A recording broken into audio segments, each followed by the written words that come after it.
ನಮಸ್ತೆ ಸ್ನೇಹಿತರೆ, ಇವತ್ತು ನಾವು ಕಂಪ್ಯೂಟರ್ ಅಪ್ಲಿಕೇಶನ್ ದ್ವಿತೀಯ BA ಕಂಪ್ಯೂಟರ್ ಅಪ್ಲಿಕೇಶನ್ನಲ್ಲಿ ಮುಖ್ಯವಾದ ಪ್ರಶ್ನೆಯ ವಿವರಣೆಯನ್ನು ಪಾಯಿಂಟ್ಸ್ಗಳನ್ನು ತಿಳ್ಕೊಳ್ಳುವ.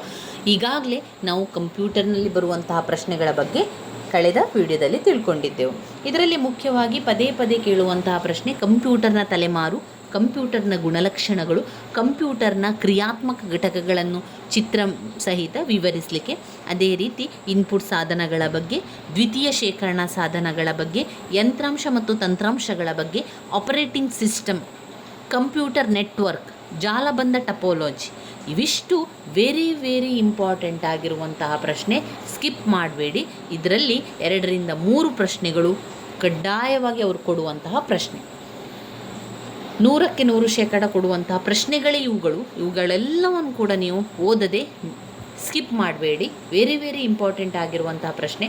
ನೀವು ಕಂಪ್ಯೂಟರನ್ನು ಇವತ್ತಿನಿಂದ ಓದಲಿಕ್ಕೆ ಅಭ್ಯಾಸ ಮಾಡ್ತಾ ಇದ್ದೀರಿ ಅಂತಾದರೆ ಮೊದಲಿಗೆ ನಾವು ಓದ್ಕೊಳ್ಬೇಕಾಗಿರುವಂತಹ ಮುಖ್ಯವಾದ ಪ್ರಶ್ನೆಯನ್ನು ನಾನಿವತ್ತು ನಿಮಗೆ ತಿಳಿಸ್ತೇನೆ.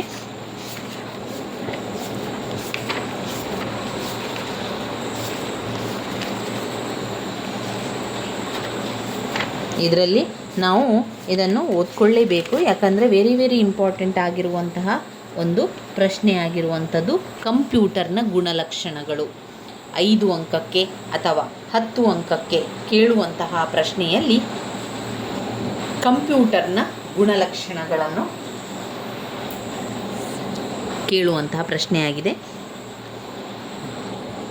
ಈಗ ತುಂಬಾ ಕಂಪ್ಯೂಟರ್ಗಳಿವೆ, ಬೇರೆ ರೀತಿಯ ಕಂಪ್ಯೂಟರ್ಗಳನ್ನು ಒಳಗೊಂಡಿದೆ. ಹಾಗೆ ಅದರ ಕೆಲವೊಂದು ಗುಣಲಕ್ಷಣಗಳನ್ನು ನಾವು ನೋಡಿದ್ರೆ ಬೇರೆ ರೀತಿಯ ವಿಚಾರಗಳನ್ನು ನಮಗೆ ಅದು ತಿಳಿಸ್ಕೊಡ್ತದೆ. ಇಲ್ಲಿ ಕಂಪ್ಯೂಟರ್ನ ಲಕ್ಷಣವನ್ನು ನೋಡಿದರೆ 1 ವೇಗ, 2 ಶೇಖರಣಾ ಮತ್ತು ವಿಶ್ವಾಸಾರ್ಹತೆ, 3 ನಿಖರತೆ, 4 ಕೌಶಲ, 5 ಕಾರ್ಯತತ್ಪರತೆ. ಅದು ಅದರ ವೇಗದ ಬಗ್ಗೆ ತಿಳಿಸುವಂಥದ್ದು, ಅದರ ಶೇಖರಣೆಯ ಬಗ್ಗೆ, ಅದರ ಒಂದು ವಿಶ್ವಾಸಾರ್ಹತೆಯ ಬಗ್ಗೆ, ಅದರ ನಿಖರತೆಯ ಬಗ್ಗೆ, ಕೌಶಲ, ಅದರ ಕಾರ್ಯತತ್ಪರತೆ ಯಾವ ರೀತಿಯಾಗಿದೆ ಅದನ್ನೆಲ್ಲವನ್ನು ತಿಳಿಸ್ಕೊಡುವಂಥದ್ದು ಈ ಕಂಪ್ಯೂಟರ್. ಅದರಿಂದ ಕಂಪ್ಯೂಟರ್ನ ಗುಣಲಕ್ಷಣಗಳನ್ನು ನೀವು ತಿಳ್ಕೊಳ್ಳೇಬೇಕು, ಕಲೀಲೇಬೇಕು. ಮೊದಲಿಗೆ ಪಾಯಿಂಟ್ಸನ್ನು ಬಾಯ್ಪಾಠ ಮಾಡಿಕೊಳ್ಳಿ. ವೇಗ, ಶೇಖರಣಾ ಮತ್ತು ವಿಶ್ವಾಸಾರ್ಹತೆ, ನಿಖರತೆ, ಕೌಶಲ, ಕಾರ್ಯತತ್ಪರತೆ. ಪಾಯಿಂಟ್ಸ್ ಯಾವುದೆಲ್ಲ ಕಂಪ್ಯೂಟರ್ನ ಗುಣಲಕ್ಷಣಗಳು ನನ್ನ ಜೊತೆಗೆ ನೀವು ಕೂಡ ಹೇಳ್ಕೊಳ್ಳಿ, ಆಗ ನಿಮಗೆ ಪಾಯಿಂಟ್ಸ್ಗಳು ನೆನಪಲ್ಲಿ ಉಳಿತದೆ. ವೇಗ, ಶೇಖರಣಾ ಮತ್ತು ವಿಶ್ವಾಸಾರ್ಹತೆ, ಅಥವಾ ನೀವು ಅದನ್ನು ಪ್ರತ್ಯೇಕವಾಗಿ ತಗೊಳ್ಬೋದು. ಶೇಖರಣೆ, ವಿಶ್ವಾಸಾರ್ಹತೆ, ನಿಖರತೆ, ಕೌಶಲ, ಕಾರ್ಯತತ್ಪರತೆ, ಇವು ಕಂಪ್ಯೂಟರ್ನ ಗುಣಲಕ್ಷಣಗಳು.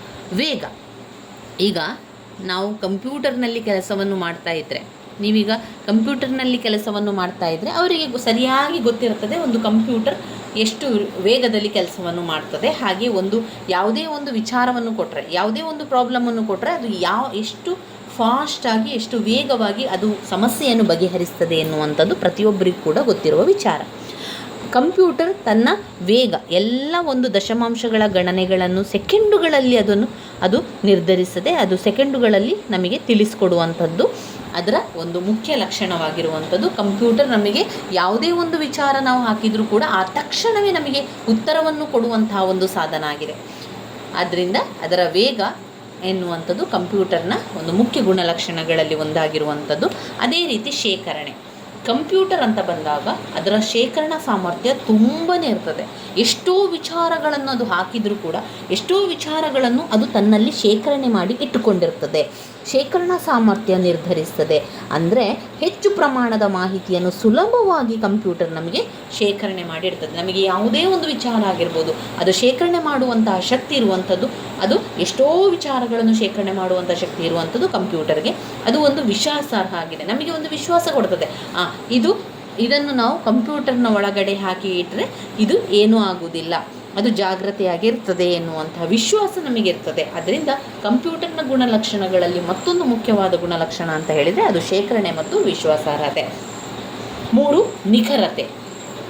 ಒಂದು ಕಂಪ್ಯೂಟರ್ಗೆ ನಾವು ಯಾವುದೇ ಒಂದು ಸಮಸ್ಯೆಯನ್ನು ಕೊಟ್ಟಾಗ ಅದು ನಮಗೆ ನಿಖರವಾದ ಒಂದು ಉತ್ತರವನ್ನು ಕೊಟ್ಟು ಬಿಡ್ತದೆ. ಕಂಪ್ಯೂಟರ್ ನಡೆಸಿದ ಗಣನೆಯ ನಿಖರವಾದ ಫಲಿತಾಂಶ ಒದಗಿಸುವಲ್ಲಿ ನಿಖರತೆಯನ್ನು ನಿರ್ಧರಿಸುತ್ತದೆ. ವಾಸ್ತವವಾಗಿ ತಪ್ಪುಗಳನ್ನು ಎಸಗುವುದಿಲ್ಲ. ಕಂಪ್ಯೂಟರ್ ಅದೇನು ಮಾಡ್ತದೆ, ತನಗೆ ಗೊತ್ತಿಲ್ಲದಿದ್ದರೆ ಅದು ಅಲ್ಲಿ ತಪ್ಪನ್ನು ಕೊಡುವುದಿಲ್ಲ, ತಪ್ಪು ಉತ್ತರ ಕೊಡುವುದಿಲ್ಲ, ಅದು ನಮಗೆ ನಿಖರವಾದ ಉತ್ತರವನ್ನೇ ಕೊಡುವಂಥದ್ದು ಕೌಶಲ. ಕಂಪ್ಯೂಟರ್ ಬಳಸಬಹುದು ಎಂದು ನಿರ್ಧರಿಸ್ತದೆ. ಕೌಶಲ, ಎಲ್ಲಿ ಕಂಪ್ಯೂಟರ್ಗಳನ್ನು ಬಳಸ್ಬೋದು, ಉದಾಹರಣೆಗೆ ಬೋಧನೆ, ಶಾಲೆಗಳಲ್ಲಿ ಕಂಪ್ಯೂಟರ್ಗಳನ್ನು ಬಳಸುವಂಥದ್ದು, ತರಬೇತಿ ಕೇಂದ್ರಗಳಲ್ಲಿ ಒಂದು ಕಂಪ್ಯೂಟರನ್ನು ಬಳಸುವಂಥದ್ದು, ಮನೋರಂಜನೆಯಲ್ಲಿ ಕಂಪ್ಯೂಟರನ್ನು ಬಳಸುವಂಥದ್ದು, ಲೆಕ್ಕ ಪರಿಶೋಧನೆಯಲ್ಲಿ, ಆತಿಥ್ಯ ಅಂತಹ ಕ್ಷೇತ್ರಗಳಲ್ಲಿ ಇಲ್ಲಿ ಕೌಶಲಗಳನ್ನು ಬಳಸುವಂಥದ್ದು. ಕಾರ್ಯ ತತ್ಪರತೆ, ಪ್ರತಿ ಕ್ಷಣ ಕೂಡ ಅದು ಕೆಲಸವನ್ನು ಮಾಡ್ತಾ ಇರ್ತದೆ. ಹೇಗೆ ಕಂಪ್ಯೂಟರ್ ಅನೇಕ ಗಂಟೆಗಳ ಕಾಲ ದಣಿವಾಗದೆ ಕೆಲಸವನ್ನು ಮಾಡುತ್ತದೆ ಎಂಬುದನ್ನು ಅದು ನಿರ್ಧರಿಸ್ತದೆ. ಇದು ದೀರ್ಘಕಾಲ ಕೆಲಸ ಮಾಡಿದ ನಂತರವೂ ಕೂಡ ಒಂದು ಸ್ವೀಕಾರಾರ್ಹ ಔಟ್ಪುಟ್ಗಳನ್ನು ಕೊಡುತ್ತದೆ. ಇಂದು ಇದರಲ್ಲಿ ಡೆಸ್ಕ್ಟಾಪ್, ಲ್ಯಾಪ್ಟಾಪ್, ಕೈ ಕಂಪ್ಯೂಟರ್ಗಳ ಬಳಕೆದಾರರು ಶಕ್ತಿ, ವೇಗ, ಸಾಮರ್ಥ್ಯ, ಸಂಪರ್ಕವನ್ನು ಹೆಚ್ಚು ಗಮನದಲ್ಲಿಟ್ಟುಕೊಂಡು ಅದನ್ನು ಖರೀದಿ ಮಾಡ್ತಾರೆ. ಈಗ ಪ್ರತಿಯೊಬ್ಬರು ಕೂಡ ಕಂಪ್ಯೂಟರನ್ನು ಖರೀದಿ ಮಾಡ್ತಾ ಇದ್ದೇವೆ ಅಂತಾದರೆ ಅದಕ್ಕೆ ಸಂಬಂಧಪಟ್ಟ ವಿಚಾರಗಳನ್ನು ನೋಡಿಕೊಂಡು ನಾವು ಖರೀದಿಯನ್ನು ಮಾಡ್ತೇವೆ. ಒಂದು ಕಂಪ್ಯೂಟರನ್ನು ನಾವು ಆಯ್ಕೆ ಮಾಡಬೇಕು ಅಂತಾದರೆ ಅದರ ವೇಗ ಎಷ್ಟು, ಅದರ ಶಕ್ತಿ ಸಾಮರ್ಥ್ಯ ಎಷ್ಟು, ಅದು ಎಷ್ಟು ಸಂಪರ್ಕವನ್ನು ಗಳಿಸ್ತದೆ, ಇದೆಲ್ಲವನ್ನು ಕೂಡ ನಾವು ತಿಳ್ಕೊಂಡೆ ನಾವು ಒಂದು ಕಂಪ್ಯೂಟರನ್ನು ಖರೀದಿ ಮಾಡೋದು. ಇವಿಷ್ಟು ಕಂಪ್ಯೂಟರ್ನ ಗುಣಲಕ್ಷಣಗಳ ಮುಖ್ಯವಾದ ವಿಚಾರಗಳಾಗಿದೆ. ಮತ್ತೊಮ್ಮೆ ಪಾಯಿಂಟ್ಸ್ಗಳನ್ನು ನೋಡುವ. ವೇಗ, ಶೇಖರಣಾ ಮತ್ತು ವಿಶ್ವಾಸಾರ್ಹತೆ, 3 ನಿಖರತೆ, 4 ಕೌಶಲ, 5 ಕಾರ್ಯತತ್ಪರತೆ. ಒಟ್ಟು 5 ಪಾಯಿಂಟ್ಸ್ಗಳನ್ನು ಕಂಪ್ಯೂಟರ್ನ ಗುಣಲಕ್ಷಣಗಳಲ್ಲಿ ನಾವು ಕಾಣ್ಬೋದಾಗಿದೆ. ಇನ್ನು ಕಂಪ್ಯೂಟರ್ನ ಇತಿಹಾಸ ಎನ್ನುವಂಥದ್ದು ವೆರಿ ಇಂಪಾರ್ಟೆಂಟ್ ಆಗಿರುವಂಥ ಒಂದು ಪ್ರಶ್ನೆ. ಕಂಪ್ಯೂಟರ್ನ ಇತಿಹಾಸದ ಬಗ್ಗೆ ತಿಳಿಸಿ ಅಂತ ಕೇಳ್ತಾರೆ. ಏನು ಅದರ ಇತಿಹಾಸ ಅಂದರೆ ಹಿಂದಿನ ಕಾಲದಲ್ಲಿ ಕಂಪ್ಯೂಟರ್ ಯಾವ ರೀತಿ ಇತ್ತು, ಎಷ್ಟು ಸಾಮರ್ಥ್ಯ ಹೊಂದಿದ ಕಂಪ್ಯೂಟರ್ ಇತ್ತು, ಯಾವ ರೀತಿಯ ಕಂಪ್ಯೂಟರ್, ದೊಡ್ಡದು ಚಿಕ್ಕದು ಎನ್ನುವಂಥ ಕಂಪ್ಯೂಟರ್ಗಳೆಲ್ಲ ಇತ್ತು. ಆದರೆ ಸಣ್ಣದಾದಂತಹ ಕಂಪ್ಯೂಟರ್ ಈಗಿನ ಒಂದು ಯುಗದಲ್ಲಿ ಬಂದಿರುವಂಥದ್ದು. ಹಿಂದಿನ ಕಾಲದಲ್ಲಿ ನಾವು ನೋಡಿದರೆ ಅದು ತುಂಬ ದೊಡ್ಡದಾಗಿತ್ತು ಮತ್ತು ಭಾರವಾಗಿತ್ತು. ಅದನ್ನು ಎಲ್ಲ ಕಡೆಗೆ ತೆಗೆದುಕೊಂಡು ಹೋಗಲಿಕ್ಕೆ ಸಾಧ್ಯ ಆಗ್ತಾ ಇರಲಿಲ್ಲ. ಅದರ ಇತಿಹಾಸವನ್ನು ನೋಡಿದರೆ, ಹಿಂದಿನ ಕಾಲದಲ್ಲಿ ನಾವು ನೋಡಿದರೆ ಕಂಪ್ಯೂಟರ್ನ ಬಗ್ಗೆ ನಾವು ನೋಡುವುದಾದರೆ 3500 ವರ್ಷಗಳ ಹಿಂದೆ ನೆಲದ ಮೇಲೆ ಬೃಹತ್ ಕಲ್ಲಿನ ಕೆತ್ತಿದ ರಚನೆಯನ್ನು ವೃತ್ತಾಕಾರದ ಮಾದರಿಯಲ್ಲಿ ಹರಡಿ ಸೂರ್ಯನ ಕಿರಣಗಳ ಸ್ಥಾನವನ್ನು ಪರಿಗಣಿಸುವ ಮೂಲಕ ಖಗೋಳ ಲೆಕ್ಕಾಚಾರಕ್ಕೆ ಅದನ್ನು ಉಪಯೋಗವನ್ನು ಮಾಡ್ತಾ ಇತ್ತು. ಇದು ಆಧುನಿಕ ಕಂಪ್ಯೂಟರ್ ಉದ್ಭವ ಆಗಲಿಕ್ಕೆ ಇದು ಒಂದು ಕಾರಣ ಅಂತಲೇ ಹೇಳ್ಬೋದು. ಅದೊಂದು ನಾಂದಿ ಹಾಡಿತು ಅಂತಲೇ ಹೇಳ್ಬೋದು. ಇಲ್ಲಿ ನೀವು ಚಿತ್ರದಲ್ಲಿರುವಂತೆ ಅವರು ಏನು ಮಾಡ್ತಾರೆ, ಅದೊಂದು ಖಗೋಳಶಾಸ್ತ್ರಕ್ಕೆ ಸೂರ್ಯನ ಕಿರಣದ ಬಗ್ಗೆ ತಿಳ್ಕೊಳ್ಳಿಕ್ಕೆ, ಸೂರ್ಯನ ಒಂದು ಕಿರಣದ ಸ್ಥಾನವನ್ನು ತಿಳ್ಕೊಳ್ಳಿಕ್ಕೆ ಖಗೋಳ ಲೆಕ್ಕಾಚಾರಕ್ಕೆ ಅದನ್ನು ಬಳಸ್ತಾ ಇದ್ರು. ಇದು ಆಧುನಿಕ ಕಂಪ್ಯೂಟರ್ ಉದ್ಭವಕ್ಕೆ ನಾಂದಿ ಹಾಡ್ತದೆ. ಈ ಕೆತ್ತಿದ ಕಲ್ಲಿನ ರಚನೆ ನವಶಿಲಾಯುಗದ ಕಂಪ್ಯೂಟರ್ ಎಂದು ಕರೆಯಲಾಗ್ತದೆ ಮತ್ತು ಲೆಕ್ಕಗಣನೆಯ ಮೋಡ್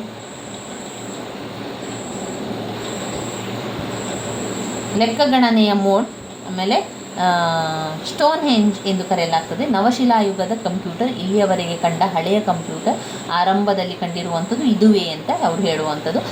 ಮಧ್ಯಕಾಲೀನ ಸಮಯದಲ್ಲಿ ಆಮೇಲೆ ಕಂಪ್ಯೂಟರ್ನ ಪರಿಕಲ್ಪನೆಯು ಕೆಲವು ಯಂತ್ರದ ಮೂಲಕ ಬಂತು. ಲೆಕ್ಕ ಅಥವಾ ಕಂಪ್ಯೂಟಿಂಗ್ ನಡೆಸಲು ಮಾತ್ರ ಅದನ್ನು ಸೀಮಿತ ಆಯಿತು. ಇದೆಲ್ಲವನ್ನು ಕೂಡ ಕಂಪ್ಯೂಟರ್ ಇತಿಹಾಸದಲ್ಲಿ ಕಾಣ್ಬೋದು. ಇನ್ನು ನಾವು ನೋಡಿದರೆ ಕಂಪ್ಯೂಟರ್ ಇತಿಹಾಸ ಆದ ಮೇಲೆ ಈಗ ಶತಮಾನಗಳಿಂದ ಸರಳ ಕ್ಯಾಲ್ಕುಲೇಟರ್ನಿಂದ ಕಂಪ್ಯೂಟರ್ ಹೇಗೆ ವಿಕಾಸಗೊಂಡಿದೆ ಅಂತ ನೋಡ್ತಾ ಹೋಗುವ. ಮೊದಲನೇದಾಗಿ ಅಬಕಾಸ್ ಅಂತ ಬಂತು. ಅಬಕಾಸ್ ಅಂತ ಹೇಳಿದರೆ ಲೆಕ್ಕಗಳನ್ನು ಮಾಡುವಂಥದ್ದು ಕಾಯಿಗಳ ಸಹಾಯದಿಂದ. ಈಗೆಲ್ಲರಿಗೂ ಕೂಡ ಗೊತ್ತಿದೆ, ತುಂಬ ಜನ ಅದರ ಕ್ಲಾಸ್ಗಳನ್ನೆಲ್ಲ ಮಾಡ್ತಾರೆ. ನಾವು ಕೂಡ ಕೇಳಿರುವಂಥದ್ದು. ಅಂದರೆ ಕಾಯಿಗಳು, ಬೇರೆ ಬೇರೆ ಬೀಡ್ಸ್ಗಳು, ಕಾಯಿಗಳಿರ್ತದೆ. ಆ ಕಾಯಿಗಳನ್ನು ಲೆಕ್ಕ ಮಾಡುವುದರ ಮೂಲಕ ಲೆಕ್ಕಗಳನ್ನೆಲ್ಲ ಮಾಡುವಂಥದ್ದು. ಅಬಕಾಸ್ ಒಂದು ತೆರನಾದ ಪ್ರಾಚೀನ ಕಂಪ್ಯೂಟರ್ ಎಂದು ಕರೆಯಲಾಗ್ತದೆ. ಅಬಕಾಸ್ ಸಾಮಾನ್ಯವಾಗಿ ಸಂಖ್ಯಾತ್ಮಕ ಲೆಕ್ಕಾಚಾರಗಳಿಗೆ ಇದನ್ನು ಬಳಸುವಂಥದ್ದು ಮತ್ತು ಇನ್ನೂ ವ್ಯಾಪಕವಾಗಿ ನಾವು ನೋಡಿದರೆ ಏಷ್ಯಾ ಮತ್ತು ಆಫ್ರಿಕಾ ಖಂಡದ ವ್ಯಾಪಾರಿಗಳಿಂದ ಇದನ್ನು ಬಳಸಲಾಗ್ತಾ ಇತ್ತು. ಅಬಕಾಸ್ ಇದು ಮೂಲಭೂತ ಲೆಕ್ಕಾಚಾರಗಳು ತಿಳಿಯಲು ನೆರವಾಗುವುದರಿಂದ ವಿಶ್ವದ ಅನೇಕ ಭಾಗಗಳಲ್ಲಿ ಮಕ್ಕಳಲ್ಲಿ ಅತ್ಯಂತ ಜನಪ್ರಿಯ. ಇದು ವಿವಿಧ ರೂಪಗಳು, ಗಾತ್ರ, ಬಣ್ಣ, ರಚನೆಗಳಲ್ಲಿ ಕಾಣಸಿಗ್ತದೆ. ಈಗ ಅಬಕಾಸ್ನ ಇತಿಹಾಸವನ್ನು ನಾವು ನೋಡಿದರೆ ಅಬಕಾಸ್ ಇವತ್ತು ನಿನ್ನೆಯಿಂದ ಬಂದಿರುವಂತಹ ಒಂದು ಲೆಕ್ಕಾಚಾರಗಳಿಗೆ ಬಳಸುವಂತಹ ಒಂದು ರಚನೆಯಲ್ಲ, ಅದು ಮೊದಲೇ ಇತ್ತು. ಹಿಂದಿನ ಇತಿಹಾಸದಲ್ಲಿ ನಾವು ನೋಡಿದರೆ ಅದು ಪ್ರಾಚೀನ ಕಂಪ್ಯೂಟರ್ ಕಾಲದಲ್ಲಿಯೇ ಈ ಒಂದು ಅಬಕಾಸ್ ಎನ್ನುವಂಥ ಅದನ್ನು ಏಷ್ಯಾ ಆಫ್ರಿಕಾ ಖಂಡದಲ್ಲಿ ಲೆಕ್ಕಾಚಾರಗಳಿಗೆ ವ್ಯಾಪಾರಿಗಳಿಂದ ಅದನ್ನು ಬಳಸಲಾಗ್ತಾ ಇತ್ತು ಅಂತ ನಮಗೆ ಗೊತ್ತಾಯಿತು. ಅಷ್ಟೇ ಅಲ್ಲದೆ ಬ್ಲೇಸ್ ಪಾಸ್ಕಲ್ ಅವರ ಪ್ರಕಾರ 1642ರಲ್ಲಿ ಫ್ರೆಂಚ್ ಗಣಿತಜ್ಞ ಬ್ಲೇಸ್ ಪಾಸ್ಕಲ್ ಅವರು ಸಂಖ್ಯಾತ್ಮಕ ವೀಲ್ ಕೋಷ್ಟಕ ಹೆಸರಿನ ಒಂದು ಯಂತ್ರವನ್ನು ಕಂಡುಹಿಡಿತಾರೆ. ಆಗ ಬ್ಲೇಸ್ ಪಾಸ್ಕಲ್ ರವರಿಗೆ ಕೇವಲ 18 ವರ್ಷ ವಯಸ್ಸಾಗಿತ್ತು. ನಂತರ ಸಂಖ್ಯಾತ್ಮಕ ವೀಲ್ ಅವರು ಆ ಒಂದು ಕೋಷ್ಟಕವನ್ನು ಮಾಡಬೇಕಾದ್ರೆ ಅವರಿಗೆ 18 ವರ್ಷ ವಯಸ್ಸಾಗಿತ್ತು. ಸಂಖ್ಯಾತ್ಮಕ ವೀಲ್ ಕೋಷ್ಟಕ ಪಾಸ್ಕಲ್ ಎಂದು ಜನಪ್ರಿಯವಾಯಿತು. ಕೆಲವು ವರ್ಷಗಳ ನಂತರ 1673ರಲ್ಲಿ ಜರ್ಮನ್ ಗಣಿತಜ್ಞ ಲೀಬ್ನಿಜ್ ಒಂದು ಯಾಂತ್ರಿಕ ಲೆಕ್ಕಾಚಾರಗಳ ಯಂತ್ರವನ್ನು ಕಂಡುಹಿಡಿದನು. ಅದನ್ನು ಪಾಸ್ಕಲ್ಗಿಂತ ವೇಗವಾಗಿ ಗುಣಿಸುವುದು, ಭಾಗಿಸುವುದು, ಕೂಡುವುದು, ಕಳೆಯುವುದು ಮಾಡ್ತಾಯಿದ್ರು. ಆಗಿನ ಕಾಲದಂದರೆ ಬ್ಲೇಸ್ ಪಾಸ್ಕಲ್ ಅವರು ಒಂದು ಕೋಷ್ಟಕವನ್ನು ಮಾಡಿದರು. ಅದು ಸಂಖ್ಯಾತ್ಮಕ ಸಂಖ್ಯೆಗಳನ್ನು ಗುಣಿಸುವುದು, ಭಾಗಿಸುವುದು, ಕೂಡುವುದು ಅದನ್ನೆಲ್ಲ ತಿಳ್ಕೊಳ್ಳಿಕ್ಕೆ ಅಂತ ಹೇಳಿ ಅದನ್ನು ಅವರು ಮಾಡಿರುವಂಥದ್ದು. ನಂತರ ಏನಾಯಿತು, ಜರ್ಮನ್ ಗಣಿತ ತಜ್ಞ ಲಿಬ್ನಿಜ್ ಅವರು ಯಾಂತ್ರಿಕ ಲೆಕ್ಕಾಚಾರಗಳ ಯಂತ್ರಗಳನ್ನು ಕಂಡುಹಿಡಿತಾರೆ. ಅದರಲ್ಲಿ ಎಲ್ಲ ಲೆಕ್ಕಾಚಾರಗಳನ್ನು ತುಂಬ ವೇಗವಾಗಿ ಅದನ್ನು ಮಾಡುವಂತೆ ಅವರು ಮಾಡಿದರು. ಅದಾದ ಮೇಲೆ ಚಾರ್ಲ್ಸ್ ಬ್ಯಾಬೇಜ್ ಅವರೇನು ಕಂಡುಹಿಡಿದ್ರು ಅಂತ ಹೇಳಿದರೆ, ಇಂಗ್ಲೀಷ್ ಗಣಿತಶಾಸ್ತ್ರದ ಪ್ರಾಧ್ಯಾಪಕ ಚಾರ್ಲ್ಸ್ ಬ್ಯಾಬೇಜ್ ಅವರ ಪ್ರಯತ್ನಗಳಿಂದ ಕಂಪ್ಯೂಟರ್ಗಳ ನಿಜವಾಗಿ ಆರಂಭವಾಯಿತು 1821ರಲ್ಲಿ. ಬ್ಯಾಬೇಜ್ ಗಣಿತದ ಲೆಕ್ಕಾಚಾರಗಳನ್ನು ಮಾಡಲಿಕ್ಕೆ ವ್ಯತ್ಯಾಸ ಎಂಜಿನ್ ಎನ್ನುವಂತಹ ಒಂದು ಯಂತ್ರವನ್ನು ಕಂಡುಹಿಡಿತಾರೆ. ವ್ಯತ್ಯಾಸ ಎಂಜಿನ್ ಎನ್ನುವಂತಹ ಒಂದು ಯಂತ್ರ ಅದನ್ನು 1832ರಲ್ಲಿ ಮಾಡಿದರು. ಅದನ್ನು ಯಾವುದಕ್ಕೆ ಬಳಸಿದರು? ಎಲ್ಲವನ್ನೂ ಕೂಡ ಲೆಕ್ಕಾಚಾರ ವ್ಯವಹಾರಕ್ಕೆ ಎಲ್ಲರೂ ಕೂಡ ಬಳಸಿದರು. ಈಗ ಕಂಪ್ಯೂಟರ್ ಎನ್ನುವಂಥದ್ದು ಕೂಡ ನಮಗೆ ಲೆಕ್ಕಾಚಾರಗಳಿಗೆ ವ್ಯವಹಾರಗಳಿಗೆ ತುಂಬಾ ಉಪಯೋಗ ಆಗುವಂಥದ್ದು. ಹಾಗೆ ಇಲ್ಲಿ ಅವರೇನು ಮಾಡಿದರು, ಚಾರ್ಲ್ಸ್ ಬ್ಯಾಬೇಜ್ ಅವರು ಒಂದು ವ್ಯತ್ಯಾಸ ಎಂಜಿನ್ ಎನ್ನುವಂಥ ಯಂತ್ರವನ್ನು ಕಂಡುಹಿಡಿತಾರೆ. ಅವರು ಅದನ್ನು ಗಣಿತದ ಕಾರ್ಯಗಳಲ್ಲದೆ ಯಾವುದೇ ರೀತಿಯ ಲೆಕ್ಕ ಮಾಡುವ ಮತ್ತೊಂದು ಯಂತ್ರ ಅಭಿವೃದ್ಧಿಪಡಿಸುವ ಕಲ್ಪನೆಯನ್ನು ಹೊಂದಿದ್ದು. ಶೀಘ್ರದಲ್ಲಿ ಅವರೇನು ಮಾಡ್ತಾರೆ, ಹೊಸ ಒಂದು ಯಂತ್ರವನ್ನು ಕೂಡ ಅಭಿವೃದ್ಧಿಯನ್ನು ಮಾಡ್ತಾರೆ. 1856ರಲ್ಲಿ ಅದು ಯಶಸ್ವಿಯಾಗ್ತದೆ. ಹೊಸ ಯಂತ್ರಕ್ಕೆ ವಿಶ್ಲೇಷಣಾತ್ಮಕ ಎಂಜಿನ್ ಅಂತ ಹೆಸರಿಸಲಾಯಿತು. ಮೊದಲಿಗೆ ಅವರು ಮಾಡಿರುವಂಥದ್ದು ವ್ಯತ್ಯಾಸ ಎಂಜಿನ್ ಎನ್ನುವಂಥದ್ದು. ನಂತರ ಅದನ್ನು ಅಭಿವೃದ್ಧಿಪಡಿಸಿ ಹೊಸ ಯಂತ್ರವನ್ನು ಮಾಡಿದರು. ಅದಕ್ಕೆ ವಿಶ್ಲೇಷಣಾತ್ಮಕ ಎಂಜಿನ್ ಅಂತ ಕರೆದರು. ಕಂಪ್ಯೂಟರ್ ಕ್ಷೇತ್ರದಲ್ಲಿ ತಮ್ಮ ಕೊಡುಗೆಗೆ ಚಾರ್ಲ್ಸ್ ಬ್ಯಾಬೇಜ್ರನ್ನು ಕಂಪ್ಯೂಟರ್ಗಳ ಪಿತಾಮಹ ಎಂದು ಕರೆಯಲಾಗ್ತದೆ. ಚಾರ್ಲ್ಸ್ ಬ್ಯಾಬೇಜ್ ಒಂದು ಶೋಧಿಸಿದ ವ್ಯತ್ಯಾಸ ಎಂಜಿನ್ ಅದು ತೋರಿಸುವಂಥದ್ದು. ಸಾಫ್ಟ್ವೇರ್ ಬಳಸದ ಯಾಂತ್ರಿಕ ಕಂಪ್ಯೂಟರ್ಗಳನ್ನು ತಿಳಿದ ನಂತರ ಈಗ ವಾಸ್ತವವಾಗಿ ಇಂದಿನ ಕಂಪ್ಯೂಟರ್ ಅಡಿಪಾಯವಾಗಿರುವ ಆರಂಭಿಕ ಇಲೆಕ್ಟ್ರಾನಿಕ್ ಕಂಪ್ಯೂಟರ್ನ ಬಗ್ಗೆ ಕಲಿಯೋಣ. ಎಲೆಕ್ಟ್ರಾನಿಕ್ ಸಂಖ್ಯಾತ್ಮಕ ಇಂಟಿಗ್ರೇಟರ್ ಮತ್ತು ಕ್ಯಾಲ್ಕುಲೇಟರ್ ಮೊದಲ ವಿದ್ಯುನ್ಮಾನ ಕಂಪ್ಯೂಟರ್ ಆಗಿದೆ. ಇಬ್ಬರು ಅಮೇರಿಕನ್ ವಿಜ್ಞಾನಿಗಳು ಜಾನ್ ಪ್ರೆಸ್ಪರ್ ಎಕೆರ್ಟ್ ಮತ್ತು ಜಾನ್ ಡಬ್ಲ್ಯೂ ಜಂಟಿಯಾಗಿ ಫೆಬ್ರವರಿಯಲ್ಲಿ ಅದನ್ನು ಅಭಿವೃದ್ಧಿಯನ್ನು ಪಡಿಸ್ತಾರೆ. ಅಷ್ಟೇ ಅಲ್ಲದೆ ಆವಿಷ್ಕಾರದಿಂದ ಪ್ರಭಾವಿತರಾದ ಅಮೇರಿಕನ್ ಸರ್ಕಾರ ಅದನ್ನು ಬಳಸಲು ನಿರ್ಧರಿಸಿತು. ಅಮೇರಿಕದ ಸರ್ಕಾರಕ್ಕೆ ಅದು ತುಂಬಾ ಖುಷಿಯಾಯಿತು, ಅದನ್ನು ಅವರು ಬಳಸಿದರು. ENAC ಅತ್ಯಂತ ವೇಗವಾಗಿ ಗಣಿತದ ಲೆಕ್ಕಾಚಾರಗಳನ್ನು ಮಾಡ್ತಾ ಇತ್ತು.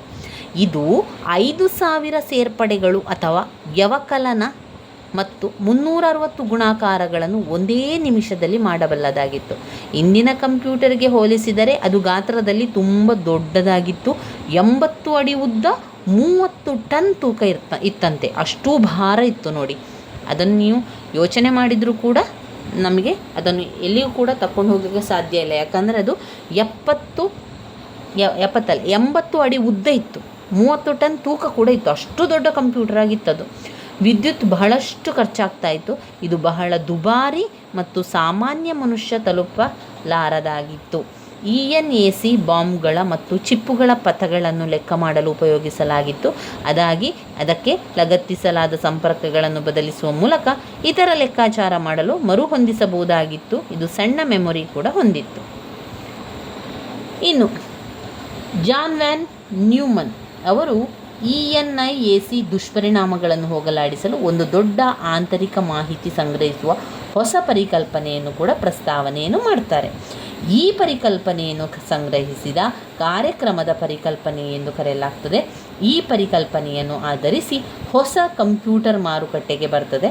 ಅದನ್ನು ಎಲೆಕ್ಟ್ರಾನಿಕ್ ಡಿಸ್ಕ್ರೀಟ್ ವೇರಿಯಬಲ್ ಸ್ವಯಂಚಾಲಿತ ಕಂಪ್ಯೂಟರ್ ಅಂತ ಕರೆಯಲಾಗ್ತದೆ. ಇದನ್ನು ವಾನ್ ನ್ಯೂಮನ್ ವಾಸ್ತುಶಿಲ್ಪ ತೋರಿಸ್ತದೆ. ENIAC ಮತ್ತು ವ್ಯಾನ್ ನ್ಯೂಮನ್ ಆರ್ಕಿಟೆಕ್ಚರ್ ಪರಿಚಯದ ನಂತರ ಅಂತಾರಾಷ್ಟ್ರೀಯ ವ್ಯಾಪಾರ ಯಂತ್ರ ಅಂದರೆ IBM ಕಂಪನಿಯ ಅಭಿವೃದ್ಧಿಪಡಿಸಿದ ಮೊದಲ ಪರ್ಸ್ನಲ್ ಕಂಪ್ಯೂಟರ್ನ ಬಗ್ಗೆ ಕಲಿಯುವಂಥದ್ದು. IBM ಪರ್ಸ್ನಲ್ ಕಂಪ್ಯೂಟರ್ ಮತ್ತೆ ಆಯಿತು. ಕೊನೆಯದಾಗಿ ಹಳೆಯ ಕಂಪ್ಯೂಟರ್ಗಳು ಇಲ್ಲಿ ಹೋಗಿ ಮೊದಲಿಗೆ ಬಂದಿರುವಂಥದ್ದು ಒಂದು ರೀತಿಯ ಅಬಕಾಸ್. ಅದಾದ ನಂತರ ಕಂಪ್ಯೂಟರ್ನ ಬೇರೆ ಬೇರೆ ಬೇರೆ ರೀತಿಯಲ್ಲೆಲ್ಲ ಆರಂಭಗೊಂಡು ಕೊನೆಯದಾಗಿ ಬಂದಿರುವಂಥದ್ದು IBM ಪರ್ಸನಲ್ ಕಂಪ್ಯೂಟರಿಗೆ. ಇದು 1970ರಲ್ಲಿ ಅಂತಾರಾಷ್ಟ್ರೀಯ ವ್ಯಾಪಾರ ಯಂತ್ರ ಸಾಮಾನ್ಯ ಜನರಿಗೆ ಕಂಪ್ಯೂಟರ್ ಒದಗಿಸಲು, ಸಾಮಾನ್ಯ ಜನರಿಗೂ ಕೂಡ ಕೈಗೆಟಕುವ ಬೆಲೆಯಲ್ಲಿ ಅದು ಸಿಕ್ಕುವಂತಾಯಿತು. IBM 1981ರಲ್ಲಿ personal ಕಂಪ್ಯೂಟರ್ಗಳ ಅಭಿವೃದ್ಧಿಪಡಿಸಿತು. ಒಂದು ವೈಯಕ್ತಿಕ ಕಂಪ್ಯೂಟರ್ ಎಲ್ಲಿ ಬೇಕಾದರೂ ಕೂಡ ಅದನ್ನು ತಗೊಂಡು ಹೋಗ್ಬೋದಾಗಿತ್ತು, ಎಲ್ಲಿ ಕೂಡ ಬಳಸ್ಬೋದಿತ್ತು. ಅದು ತುಂಬ ಹಗುರವಾಗಿ ಚಿಕ್ಕದಾಗಿ ಇತ್ತು. ಅದು ಅಧ್ಯಯನದ ಮೇಜಿನ ಮೇಲೆ ಕೂಡ ಇಡ್ಬೋದಿತ್ತು. ಇದು ಅತ್ಯಂತ ಜನಪ್ರಿಯ ಆಯಿತು. ಈ ಒಂದು ಕಂಪ್ಯೂಟರ್ನ ಒಂದು ವೈಯಕ್ತಿಕ ಕಂಪ್ಯೂಟರ್ ರಚನೆಯನ್ನು ಕೂಡ ತೋರಿಸ್ತದೆ. ವೈಯಕ್ತಿಕ ಕಂಪ್ಯೂಟರ್ನ ಬಗ್ಗೆ ತಿಳಿದ ನಂತರ ಆಧುನಿಕ 5 ತಲೆಮಾರುಗಳ ಕಂಪ್ಯೂಟರ್ಗಳ ಬಗ್ಗೆ ಪರಿಚಯವನ್ನು ಮಾಡುವಂಥದ್ದು. ಮುಂದಿನ ವಿಡಿಯೋದಲ್ಲಿ ನಾವು ಕಂಪ್ಯೂಟರ್ನ ತಲೆಮಾರಿನ ಬಗ್ಗೆ ಕಲಿಯಲೇಬೇಕು. ವೆರಿ ವೆರಿ ಇಂಪಾರ್ಟೆಂಟ್ ಆಗಿರುವಂತಹ ಒಂದು ಪ್ರಶ್ನೆ ಕಂಪ್ಯೂಟರ್ ತಲೆಮಾರುಗಳು. 10 ಅಂಕಕ್ಕೆ ಬಂದೇ ಬರುವಂತಹ ಕೇಳುವಂತಹ ಪ್ರಶ್ನೆ ಆಗಿರುವಂಥದ್ದು. ಅದರಿಂದ ಕಂಪ್ಯೂಟರ್ನ ಲಕ್ಷಣಗಳು, ಕಂಪ್ಯೂಟರ್ನ ಇತಿಹಾಸ, ಕಂಪ್ಯೂಟರ್ನ ತಲೆಮಾರು ಇವಿಷ್ಟು ನಾವು ಓದಲೇಬೇಕಾಗಿರುವಂತಹ ಮುಖ್ಯವಾದ ಪ್ರಶ್ನೆಯಾಗಿದೆ. ಇನ್ನು ನಾವು ಮುಂದಿನ ವಿಡಿಯೋದಲ್ಲಿ ಕಂಪ್ಯೂಟರ್ನ ತಲೆಮಾರಿನ ಬಗ್ಗೆ ಕಲಿತುಕೊಳ್ಳುವ. ಕಂಪ್ಯೂಟರ್ನ ತಲೆಮಾರು ಕೂಡ ನಾವು ನಿಧಾನದಲ್ಲಿ ಅದನ್ನು ಎಲ್ಲವನ್ನು ಕೂಡ ತಿಳಿತಾ ಹೋಗುವ. ಇತಿಹಾಸದ ಬಗ್ಗೆ ನೀವು ನೋಡುವುದಾದರೆ ಎಲ್ಲವನ್ನು ಕೂಡ ನೀವು ಬರಿಬೇಕಿಲ್ಲ. ನಾನೀಗ ಇಲ್ಲಿ ತಿಳಿಸುವಂತಹ ವಿಚಾರಗಳಲ್ಲಿ ನೀವು ಒಂದೊಂದು ಸ್ಟೆಪ್ ಬೈ ಸ್ಟೆಪ್ ಆಗಿ ಬರಿತಾ ಹೋಗಿ. ಉದಾಹರಣೆಗೆ ಮೊದಲಿಗೆ ನೀವು ಅಬಕಾಸ್ ಅಂತ ಹೇಳಿ ಅದನ್ನು ಬರೀರಿ. ಯಾಕಂದರೆ ಲೆಕ್ಕಾಚಾರಕ್ಕೆ ಇದನ್ನು ಆರಂಭಿಸಿದರು. ಇದರಲ್ಲಿ ಸಣ್ಣ ಸಣ್ಣ ಬೀಡ್ಸ್ಗಳನ್ನು ಲೆಕ್ಕ ಮಾಡುವಂಥದ್ದು, ಬೇರೆ ಬೇರೆ ಬಣ್ಣ, ಬೇರೆ ಬೇರೆ ರಚನೆ ಅಲ್ಲಿ ಅದನ್ನು ಕಾಣ್ಬೋದು. ಬೇರೆ ಬೇರೆ ರೂಪದಲ್ಲಿ ಕೂಡ ಅದಿತ್ತು. ನಂತರದ ದಿನಗಳಲ್ಲಿ ಅದನ್ನೇನು ಮಾಡಿದರು, ಒಬ್ಬರು ಬ್ಲೇಸ್ ಪಾಸ್ಕಲ್ ಎನ್ನುವಂಥವರು ಅವರು ಲೆಕ್ಕಾಚಾರಗಳನ್ನು ಮಾಡುವ ಯಂತ್ರವನ್ನು ಮಾಡ್ತಾರೆ. ಆ ಲೆಕ್ಕಾಚಾರದ ಯಂತ್ರಗಳಲ್ಲಿ ಅವರು ಏನು ಮಾಡಿದರು, ಅವರು ತಯಾರಿಸುವಾಗ ಅವರಿಗೆ 18 ವರ್ಷ ವಯಸ್ಸಾಗಿತ್ತು. ನಂತರ ಸಂಖ್ಯಾತ್ಮಕ ವೀಲ್ ಕೋಷ್ಟಕವನ್ನು ಕೂಡ ಅವರು ಜನಪ್ರಿಯಗೊಳಿಸ್ತಾರೆ. ಜರ್ಮನ್ ಗಣಿತಜ್ಞ ಲಿಬ್ನಿಜ್ ಅವರು ಯಾಂತ್ರಿಕ ಲೆಕ್ಕಾಚಾರ ಯಂತ್ರವನ್ನು ಕಂಡು ಹಿಡಿದರು. ಅದು ಅವರು ಮಾಡಿರುವಂತಹ ಒಂದು ಯಂತ್ರ ತುಂಬ ವೇಗವಾಗಿ ಗಣಿತಗಳನ್ನು ಲೆಕ್ಕ ಮಾಡುವುದು, ಭಾಗಿಸುವುದು, ಕೂಡುವುದು, ಕಳೆಯುವುದು ಅದನ್ನೆಲ್ಲ ಮಾಡಲಾಯಿತು. ನಂತರ ಅದಾದ ಮೇಲೆ ಚಾರ್ಲ್ಸ್ ಬ್ಯಾಬೇಜ್ ಅವರು ಯಾವ ರೀತಿಯ ಯಂತ್ರವನ್ನು ಕಂಡು ಹಿಡಿದರು ಅಂತ ಹೇಳಿದರೆ, ಅವರ ಪ್ರಯತ್ನದಿಂದ 1821ರಲ್ಲಿ ಗಣಿತದ ಲೆಕ್ಕಾಚಾರವನ್ನು ಮಾಡುವಂಥ ವ್ಯತ್ಯಾಸ ಇಂಜಿನ್ ಎನ್ನುವಂತಹ ಒಂದು ಯಂತ್ರವನ್ನು ಕಂಡುಹಿಡಿತಾರೆ. ನಂತರ ಅದನ್ನು ಸ್ವಲ್ಪ ಅಭಿವೃದ್ಧಿಪಡಿಸಿ ಏನು ಮಾಡ್ತಾರೆ, ವಿಶ್ಲೇಷಣಾತ್ಮಕ ಇಂಜಿನ್ ಅಂತ ಒಂದು ಹೊಸ ಯಂತ್ರವನ್ನು ಮಾಡ್ತಾರೆ. ಚಾರ್ಲ್ಸ್ ಬ್ಯಾಬೇಜ್ ಅವರು ಕಂಪ್ಯೂಟರ್ಗಳ ಪಿತಾಮಹ ಎಂದು ಕರೆಯಲಾಗ್ತದೆ. ಕಂಪ್ಯೂಟರ್ನ ಪಿತಾಮಹ ಯಾರು? ಕಂಪ್ಯೂಟರ್ನ ಪಿತಾಮಹ ಚಾರ್ಲ್ಸ್ ಬ್ಯಾಬೇಜ್ ಅವರು. ಇದಾಯಿತು. ಇಷ್ಟಾದ ನಂತರ ENIAC ಎನ್ನುವಂತಹ ಒಂದು ಕಂಪ್ಯೂಟರನ್ನು ತರ್ತಾರೆ. ಎಲೆಕ್ಟ್ರಾನಿಕ್ ಸಂಖ್ಯಾತ್ಮಕ ಇಂಟಿಗ್ರೇಟೆಡ್ ಕ್ಯಾಲ್ಕುಲೇಟರ್ ಕಂಪ್ಯೂಟರ್ ಮಾಡಿರುವಂಥದ್ದು. ಮೊದಲ ಬಾರಿಗೆ ಒಂದು ಕರೆಂಟಿನ ಅಂದರೆ ವಿದ್ಯುನ್ಮಾನ ಕಂಪ್ಯೂಟರನ್ನು ಜಾರಿಗೆ ತರ್ತಾರೆ. ENIAC ಅಂದರೆ ಎಲೆಕ್ಟ್ರಾನಿಕ್ ಸಂಖ್ಯಾತ್ಮಕ ಇಂಟಿಗ್ರೇಟೆಡ್ ಮತ್ತು ಕ್ಯಾಲ್ಕುಲೇಟರ್ ಮೊದಲ ವಿದ್ಯುನ್ಮಾನ ಕಂಪ್ಯೂಟರ್ ಆಗಿದೆ. ಅಮೇರಿಕದ ವಿಜ್ಞಾನಿಗಳಿಗೆ ತುಂಬಾ ಇಷ್ಟಪಟ್ಟು ಅದನ್ನು ಅವರು ಬಳಸಲಿಕ್ಕೆ ಆರಂಭ ಮಾಡಿದರು. ಆದರೆ ಇದು ತುಂಬ ಭಾರವಾಗಿತ್ತು, ತುಂಬ ಎತ್ತರವಾಗಿತ್ತು, ತುಂಬ ದೊಡ್ಡದಾಗಿತ್ತು. 80 ಅಡಿ ಉದ್ದ ಇತ್ತು ಮತ್ತು 30 ಟನ್ ಕೂಡ ಭಾರ ಕೂಡ ಇತ್ತು. ತುಂಬ ದುಬಾರಿ ಆದಂಥ ಒಂದು ಕಂಪ್ಯೂಟರ್, ತುಂಬ ಭಾರವಾದ, ಬಳಸಲಿಕ್ಕೆ ತುಂಬ ಕಷ್ಟಪಟ್ಟು ಬಳಸುವಂಥ ಒಂದು ಕಂಪ್ಯೂಟರ್ ಆಯಿತು. ಅದಾದ ನಂತರ ಬಂದಿರುವಂಥದ್ದೇ IBM ಮತ್ತು ಕೊನೆಯ ಪೀಳಿಗೆಯ ಕಂಪ್ಯೂಟರ್ ಆಗಿರುವಂಥದ್ದು ಇತಿಹಾಸದ ಕೊನೆಯಲ್ಲಿ. IBM ಕಂಪ್ಯೂಟರ್ ಚಿಕ್ಕದಾಗಿತ್ತು, ಟೇಬಲ್ನ ಮೇಲೆ ಇಡುವಂತಿತ್ತು, ಸುಲಭದಲ್ಲಿ ಸರಳವಾಗಿ ಬಳಸುವಂತಹ ಒಂದು ಕಂಪ್ಯೂಟರ್ ಆಗಿ ಅಭಿವೃದ್ಧಿ ಪಡಿಸಲಾಯಿತು ಎನ್ನುವಂಥದ್ದು ಇಲ್ಲಿ ಕಾಣ್ಬೋದಾಗಿದೆ. ನಂತರ ಕಂಪ್ಯೂಟರ್ ತಲೆಮಾರುಗಳನ್ನು ಮುಂದಿನ ವಿಡಿಯೋದಲ್ಲಿ ಸುಲಭದಲ್ಲಿ ಅರ್ಥವಾಗುವ ರೀತಿಯಲ್ಲಿ ತಿಳ್ಕೊಳ್ಳುವ. ಇವತ್ತಿಗೆ ನಾವು ಕಂಪ್ಯೂಟರ್ನ ಲಕ್ಷಣ ಮತ್ತು ಕಂಪ್ಯೂಟರ್ನ ಇತಿಹಾಸದ ಬಗ್ಗೆ ತಿಳ್ಕೊಂಡೆವು ಸ್ನೇಹಿತರೆ. ಇದನ್ನು ಮೊದಲಿಗೆ ಓದ್ಕೊಳ್ಳಿ. ಅಭ್ಯಾಸವನ್ನು ಯಾರೆಲ್ಲ ಆರಂಭ ಮಾಡಲಿಲ್ಲವೋ ಇವತ್ತಿನಿಂದ ನಿಮ್ಮ ಅಭ್ಯಾಸವನ್ನು ಆರಂಭಿಸಿ. ಮೊದಲಿಗೆ ಕಂಪ್ಯೂಟರ್ನ ಗುಣಲಕ್ಷಣಗಳನ್ನು ಸರಿಯಾಗಿ ತಿಳ್ಕೊಳ್ಳಿ. ಕಂಪ್ಯೂಟರ್ನ ಗುಣಲಕ್ಷಣಗಳ ಪಾಯಿಂಟ್ಸ್ಗಳನ್ನು ಸರಿಯಾಗಿ ಬಾಯ್ಪಾಠ ಮಾಡಿಕೊಳ್ಳಿ. ಅದಾದ ಮೇಲೆ ಕಂಪ್ಯೂಟರ್ನ ಇತಿಹಾಸದ ಬಗ್ಗೆ ತಿಳ್ಕೊಳ್ಳಿ. ಸ್ವಲ್ಪ ವಿಚಾರ, ಮೊದಲು ಯಾವುದು ಬಂತು, ನಂತರ ಯಾವುದು ಬಂತು, ಯಾರು ಯಾವ ಯಂತ್ರವನ್ನು ಕಂಡುಹಿಡಿದ್ರು, ಅದಾದ ಮೇಲೆ ಕೊನೆಯದಾಗಿ ಏನಾಯಿತು ಎನ್ನುವಂಥದ್ದನ್ನೆಲ್ಲ ತಿಳ್ಕೊಳ್ಳುವಂಥದ್ದು. ಒಂದೆರಡು ಬಾರಿ ಅದನ್ನು ಓದ್ಕೊಳ್ಳಿ. ಒಂದೆರಡು ಬಾರಿ ಓದ್ಕೊಂಡಾಗ ನಿಮಗೆ ತುಂಬ ಸುಲಭ ಅಂತ ಅನಿಸ್ತದೆ. ಇಲ್ಲದಿದ್ದರೆ ವಿಡಿಯೋವನ್ನು ಕೇಳ್ತಾ ಇದ್ದೀರಿ ಅಂತಾದರೆ ನಾನು ಮಾಡಿರುವಂಥ ವಿಡಿಯೋವನ್ನು ಕೇಳಿಕೊಳ್ಳಿ. 2 ಬಾರಿ ವಿಡಿಯೋವನ್ನು ಕೇಳಿಕೊಂಡ್ರೆ ಮತ್ತೆ ನಿಮಗೆ ಉತ್ತರವನ್ನು ಬರೀಲಿಕ್ಕೆ ಸಾಧ್ಯ ಆಗ್ತದೆ. ಈ ರೀತಿಯಾಗಿ ಕಂಪ್ಯೂಟರ್ನ ಪರೀಕ್ಷಾ ತಯಾರಿಯನ್ನು ಈ ರೀತಿಯಾಗಿ ಮುಂದುವರಿಸ್ತಾ ಹೋಗುವ ಸ್ನೇಹಿತರೆ. ನನ್ನ ವೀಡಿಯೋಸ್ ಎಲ್ಲ ನಿಮಗೆ ಇಷ್ಟ ಆಗ್ತಾ ಇದ್ದರೆ ಲೈಕ್ ಕೊಡಿ, ಶೇರ್ ಮಾಡಿ, ಸಬ್ಸ್ಕ್ರೈಬ್ ಮಾಡಲಿಕ್ಕೆ ಮರಿಬೇಡಿ. ಧನ್ಯವಾದಗಳು.